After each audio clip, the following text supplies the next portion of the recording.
limpahkan kepada hamba-Nya. Mari kita berdoa. Terima kasih Tuhan, pada saat pagi ini kami rindu lagi akan diperlengkapi dengan firman-Mu, sehingga setiap tindakan kami berdasarkan pimpinan Tuhan melalui firman Tuhan yang kami sudah pahami. Terima kasih Tuhan, urapi kami semua, sehingga firman-Mu itu jelas bagi kami untuk mengerti. Dan kami semua menjadi pelaku-pelaku firman-Mu. Dalam nama Yesus berdoa, haleluya. Amin. Selamat pagi semua saudara kasih Tuhan. Selamat pagi Ibu Ria, Ibu Ellen, Ibu Matondang, Pak Bermana, Lin Lina, berapa di sini, Pak Berdosi, Bu Hani, Bu Joy. Ya, hari ini kita lanjut lagi dari kita Efesus, nanti akan mengembang kepada yang lain. Nah, saya coba membuat satu subtema, ya, tema besar kita bagaimana kita ubahkan, ya, ada satu kehidupan baru, life changing. Tapi subtemanya yaitu tentang apakah kita bisa mengharapkan keselamatan melalui hukum Taurat. Karena ini perlu kita pahami, ya. Untuk ini saya coba dengan pertolongan Tuhan, ya, kita bisa lihat ini, bisa lihat, ya, saya share screen, ya. Efesus 2 ayat 8 dan 9 katakan, sebab karena kasih karunia kamu diselamatkan oleh iman, itu bukan hasil usahamu tetapi pemberian Allah. Jadi penekanan di kitab Efesus itu penekanan supaya manusia hidup berdasarkan kasih karunia. Di sini ada bentuk pertanyaan, dapatkah manusia dibenarkan karena melakukan hukum Taurat? Saudara kasih Tuhan, ayat yang lain menjelaskan kepada kita, ya, dikatakan dalam Roma pasal 3:20, sebab tidak seorang pun dapat dibenarkan di hadapan Allah oleh karena melakukan hukum Taurat, karena justru oleh hukum Taurat orang mengenal dosa. Jadi hukum Taurat itu pentingnya bagi kita supaya kita mengenal dosa. Tapi kita tidak bisa mengharapkan yang namanya keselamatan karena melakukan hukum Taurat. Jadi hukum apakah yang kita harapkan sekarang ini kita hidup, yaitu hukum kasih karunia. Di mana kita dapatkan hukum kasih karunia itu? Ketika kita memandang kepada salib Kristus. Salib Kristus itu berbicara tentang hukum kasih karunia. Karena begitu besar kasih Allah akan dunia ini, ya,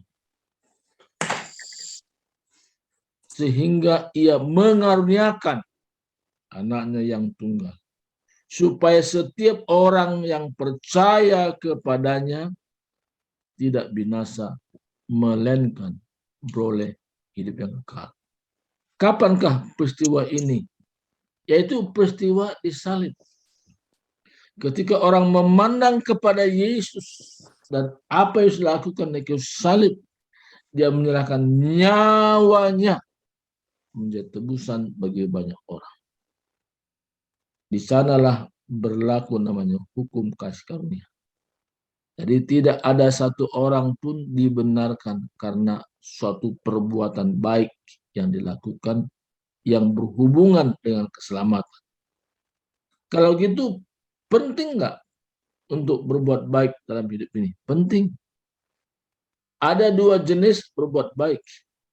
Ada orang berbuat baik supaya mudah-mudahan perbuatan baik ini di sisi Allah dia diterima, ya, dengan harapan dengan perbuatan baiknya itu bahwa dia mendapatkan belas kasihan dari Tuhan sehingga dia diselamatkan. Ini satu sisi orang mengerjakan perbuatan baik.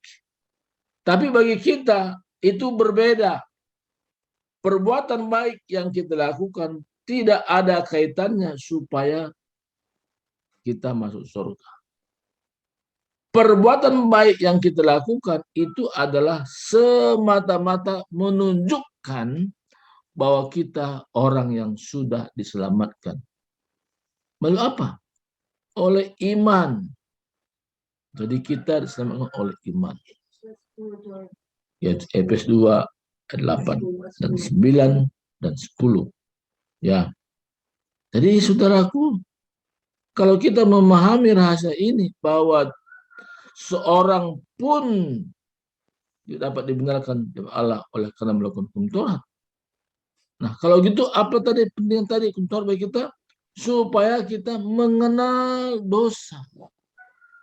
Hanya sebatas mengenal dosa, tapi tidak seorang pun bisa dibenarkan karena hukum Taurat. Ya. Roma 3:20 mengatakan, karena kami yakin bahwa manusia dibenarkan karena iman. Karena iman, ya. Jadi bukan karena melakukan hukum Taurat. Jadi karena iman. Dan bukan karena ia melakukan hukum Taurat. Jelas sekali kita pahami bahwa surah Efesus katakan, sebab karena kasih karunia. Jadi hukum Taurat ini penting nggak bagi kita? Penting. Pentingnya apa? Supaya kita mengenal apa itu dosa. Sehingga kita tidak bisa mengharapkan sesuatu pun untuk menolong kita supaya terlepas dari jerat maut. Ya. Kita perhatikan Roma 14 ayat Roma 14 katakan, sebab jika mereka mengharapkan dari hukum Taurat menerima bagian yang janjikan Allah, maka sia-sialah iman dan batalah janji itu. Janji apakah dimaksud di sini? Yaitu janji tentang keselamatan. Jadi keselamatan itu betul-betul murni karena karya Yesus Kristus. Sebab ketika kita beriman kepada Yesus Kristus, apa yang dilakukannya, kita lihat ayat yang ke-13 dalam Efesus 1 katakan, di dalam Dia kamu juga karena kamu telah mendengar firman kebenaran, yaitu Injil. Itu Injil keselamatanmu. Di dalam Dia kamu juga ketika percaya dimeteraikan dengan Roh Kudus yang dijanjikannya itu. Jadi ketika kita percaya dengan iman yang benar, bukan pengetahuan ya, beda pengetahuan, beda iman. Jadi pengetahuan bisa dipelajari ya, tapi iman itu betul-betul kita mengimani sesuatu yang tidak kelihatan, tapi kita meyakini itu berlaku bagi kita, walaupun kita tidak melihat sesuatu yang Tuhan kerjakan, tapi segala peristiwa itu dan berlaku bagi kita sampai hari ini. Ya, jadi itu iman adalah itu bukan batas, tapi ada di dalam hati kita. Hati kita memang kadang-kadang sulit kita menjelaskan tentang iman ini, tapi kalau kita yang sudah memahaminya, kita tahu iman itu dengan pengetahuan sangat beda. Ya, iman itu melampaui segala pengetahuan, itu iman. Yang kita tidak bisa prediksi dengan pengetahuan kita.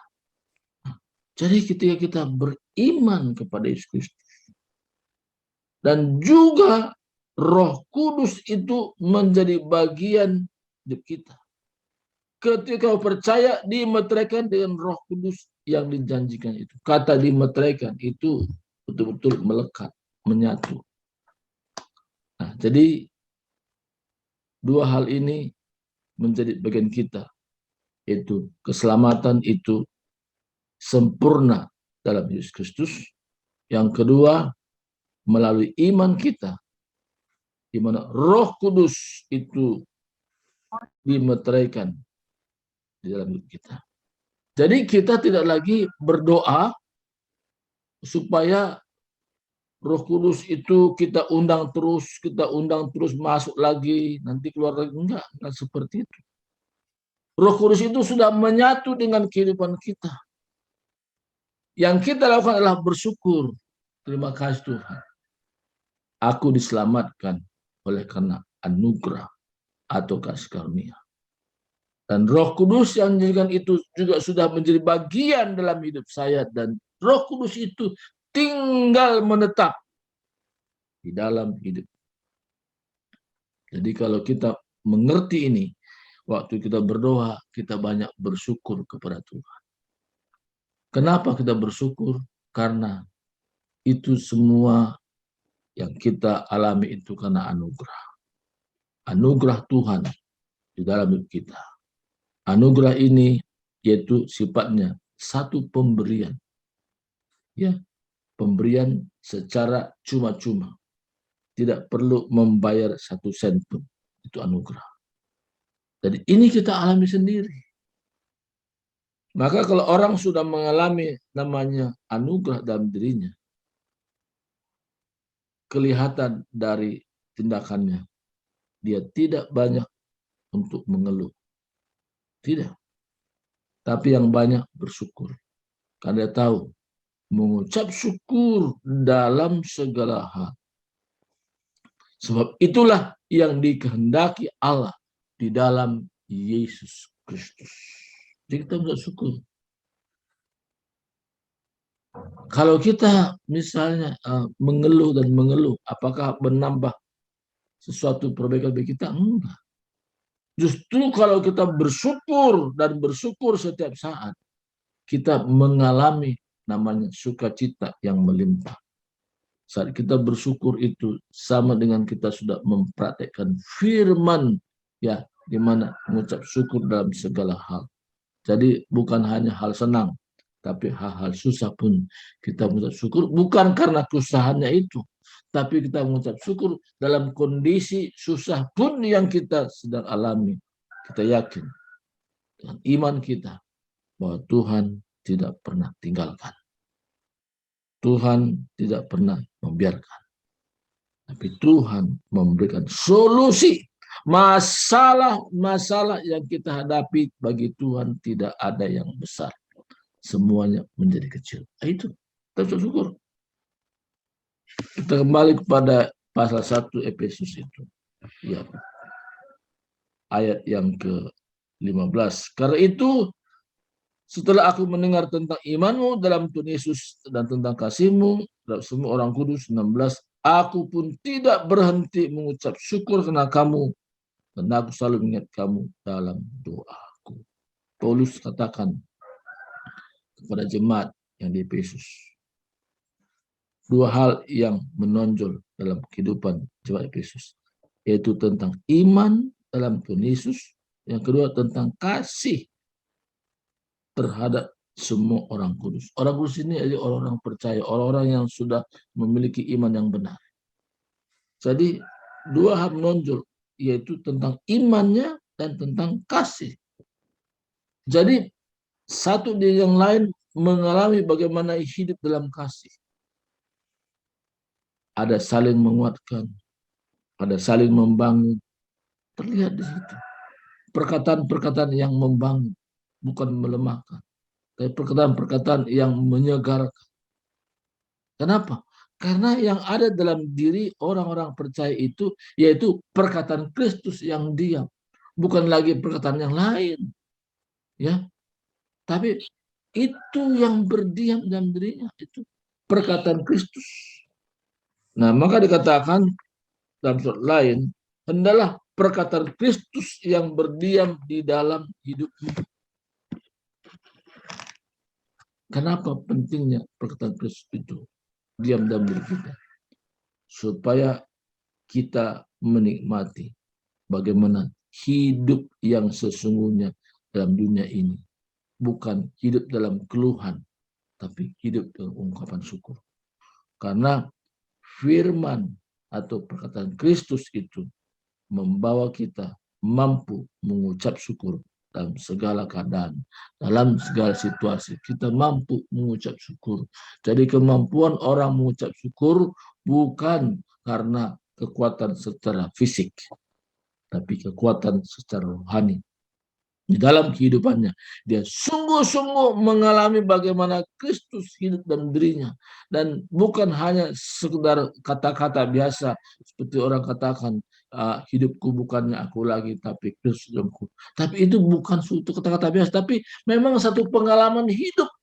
Dia bisa berkata, aku hidup bukan aku lagi yang hidup, tapi Kristus yang hidup dalam diriku. Itu betul suatu pengalaman pribadi. Makanya orang yang mengalami pengalaman seperti itu, pasti dia melimpah dalam hidupnya, yaitu kesaksian. Yang sebaikan air yang tidak bisa dibendung. Bagaikan api yang tidak mudah untuk dipadamkan. Karena apa?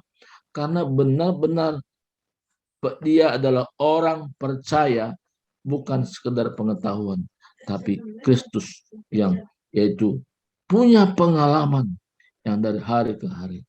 Makanya kami dengan Pak Perdosi ada satu persekutuan ya, yaitu sebulan 2 kali. Saya hampir tidak bolong kalau bersaksi, ya. Saya bersaksi terus, dan bersaksi itu bisa satu gaya hidup, dan saya suka saksi itu. Dari mana kesaksian saya? Itu karena pengalaman hidup. Bagaimana Tuhan menuntun, bagaimana Tuhan membimbing, bagaimana Tuhan memberikan kekuatan, bagaimana Tuhan memberikan semangat, bahkan berkat-berkat secara jasmani, berkat rohani, double porsi itu menjadi bagian dalam hidup saya sendiri. Maka saya bersaksi. Jadi kesaksian kita itu benar. Kenapa? Karena apa yang kita ceritakan, karena itu satu pengalaman bagaimana bersama Tuhan. Jadi dalam kitab Efesus ini menjelaskan kepada kita hubungan kita dari hari ke hari semakin baik dengan Tuhan. Kenapa semakin baik? Karena kita tahu hidup yang kita hidupi sekarang ini hidup oleh karena iman, bukan karena melakukan hukum Taurat. Hukum Taurat itu sudah digenapi oleh Yesus Kristus. Maka waktu Yesus disalib di situ, jelas sekali dikatakan dalam Efesus pasal yang kedua, kalau nggak salah ya, 2 ayat 15. Sebab dengan matinya sebagai manusia, maksudnya Yesus, ia telah membatalkan hukum Taurat dengan segala perintah dan ketentuannya, untuk menciptakan keduanya menjadi satu manusia baru di dalamnya. Dengan itu mengadakan damai sejahtera. Kata membatalkan bukan berarti hukum Taurat tidak ada. Jadi jangan kita salah mengerti di sini. Kata membatalkan karena hukum Taurat itu sifatnya menuntut. Upah dosa adalah maut, itu hukum Taurat itu. Jadi semua orang harus melakukan persis seperti apa kata hukum Taurat. Dari 10 hukum, 1 saja kita gagal. Itu sama dengan 9-nya itu gagal semua. Makanya tidak ada satu manusia pun yang bisa dibenarkan karena melakukan hukum Taurat tadi. Jelas sekali bahwa kebenaran yang kita hidup sekarang ini itu adalah karena percaya kepada Yesus Kristus. Jadi luar biasa ya. Nah, sini dikatakan di sini saya bacakan sedikit. Ya, sebab dengan matinya sebagai manusia ia telah membatalkan hukum Taurat dengan segala perintah dan ketentuan. Jelas sekali. Jadi bagaimana kita hidup? Ya, di sini di dalam hukum Taurat hanya terdapat bayangan saja dari keselamatan yang akan datang, dan bukan hakikat dari keselamatan itu sendiri. Karena itu dengan korban yang sama, itu setiap tahun terus menerus dipersembahkan, hukum Taurat tidak mungkin menyempurnakan mereka yang mengambil bagian dalamnya. Artinya di sini, kalau hukum Taurat menuntut kita setiap setahun sekali mempersembahkan korban, yaitu binatang, domba yang tak bercacat. Tapi kalau sekarang juga orang mengerjakan yang sama, berarti dia menolak apa yang Yesus sudah lakukan. Jadi ketika Yesus sudah mengerjakannya di kayu salib, dan tidak ada lagi korban-korban yang lain, karena korban Yesus adalah korban yang sempurna sekali untuk selama-lamanya. Jadi kita bangga bahwa Yesus walaupun tidak satu suku dengan kita, tapi dia mau menebus semua dosa manusia. Dia memikul semua dosa manusia di dalam tubuh. Dengan jalan demikian, ia sudah menghapus segala surat utang dosa kita dan dibayar lunas. Dan kita bukan lagi orang berdosa. Mana mungkin, Pak? Iya, karena Yesus sudah mengerjakannya. Dia sudah bayar lunas, sehingga kita termasuk gambarannya orang-orang kudusnya Tuhan. Nah, jadi kalau demikian, bagaimanakah sikap kita untuk berdoa? Apa kita berkata, oh Tuhan, saya manusia berdosa ini. Apakah begitu? Tidak. Kita bersyukur, Tuhan, aku yang sudah dibenarkan karena korbanmu di kayu salib. Aku tadinya orang berdosa, tapi sekarang sudah ditebus dengan darah yang mahal, darah Yesus Kristus. Dan sekarang aku hidup oleh karena beriman dalam Yesus Kristus. Jadi saudaraku kasih Tuhan, pada saat pagi ini, mari kita mengarahkan diri senantiasa kepada Tuhan Yesus Kristus yang sudah rela mengorbankan dirinya. Jadi kita tidak bisa mengharapkan keselamatan melalui hukum Taurat. Hanya melalui hukum kasih karunia, yaitu korban Yesus di kayu salib. Sehingga semua orang percaya kepadanya tidak binasa, melainkan beroleh hidup yang kekal. Mari kita berdoa. Terima kasih Tuhan, hamba-Mu sudah berhenti menyampaikan, tapi Roh Kudus menjabarkan ke dalam hati kami masing-masing, sehingga kami bukan sekedar mengetahui, tapi mengalami sendiri bagaimana Yesus Kristus itu sudah mengasihi kami 100%, dan Yesus Kristus sudah menjalani hukuman dosa karena kita, supaya di dalam Yesus Kristus kami dibenarkan oleh karena iman di dalam Yesus Kristus saja. Dan tidak ada keselamatan yang lain di bawah karunia ini. Manusia dapat selamatkan hanya di dalam Engkau saja. Terima kasih Tuhan, terpuji nama-Mu dalam Yesus Kristus. Kami bersyukur apa yang Tuhan sudah buat. Haleluya. Amin. Kasih Tuhan, pada saat ini kami sudah menyelesaikan ibadah kami dari awal sampai selesai. Saatnya kami berpisah satu yang lain.